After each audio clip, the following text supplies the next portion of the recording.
This video shows you how to add a customer in the enterprise version of Transport Pro.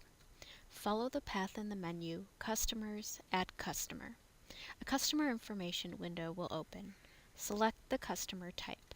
Selecting miscellaneous or VM customer types are used in the miscellaneous invoicing section of the system and are not available for dispatch. Enter the customer code. This code can be used for searching and reporting purposes. Enter the company name and full address. If you type in the zip code first, the city and state will populate for you. Enter all applicable phone numbers and a valid email address. If you would like to provide the customer with portal access, set a password for them.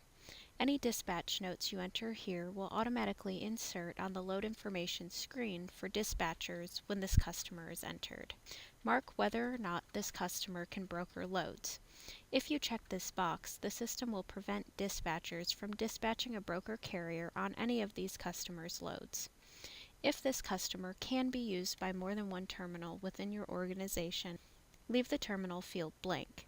However, if this customer needs to be assigned to a specific terminal, select it from the drop-down. Load entry will be restricted to the selected terminal. You can enter the sales, customer, and collections representative information if applicable.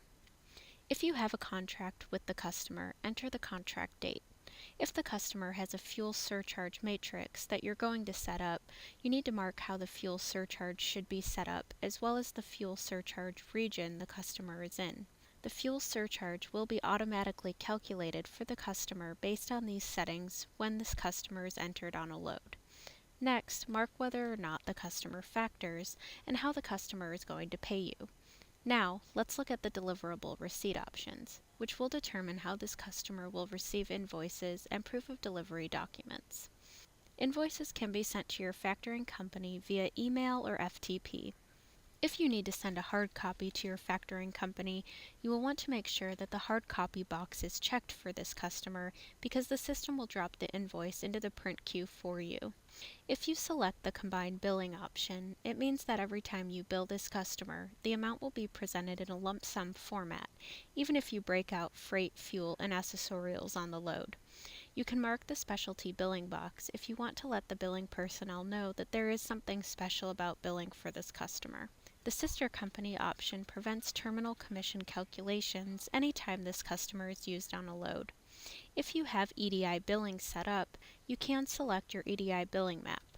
You can also enter a pay gross reduction amount, which will be deducted from the line haul before owner-operator or agent commissions are calculated.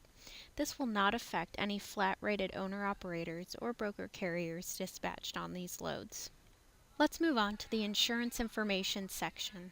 Mark whether or not you have a valid contract with this customer and if they have any special insurance limits. If a dispatcher tries to dispatch a broker carrier that does not meet these requirements, the ability to dispatch will be blocked. You can also enter any special certificate or requirement information. You can mark whether or not you have sent the certificate of insurance to the customer. At the bottom, you have the customer credit information. Enter the federal ID, SIC code, MC code, etc. You can also enter the billing information based on how the customer would like to receive their invoices. Next, select the credit app status. Enter it when you receive it. In order for the customer to be on a load, they must have an active credit status. Enter their credit limit as well.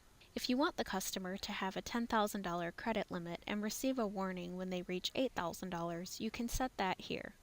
If you set a credit warning, a message will pop up anytime this customer is entered on a load. If you check the Enforce Credit and Term Limit box, when the customer reaches their credit limit, the system will block this customer from being entered on any loads. You can also set the net terms, which will show up on the invoice. Once everything looks correct, click Save. That is how you add a customer in Transport Pro Enterprise.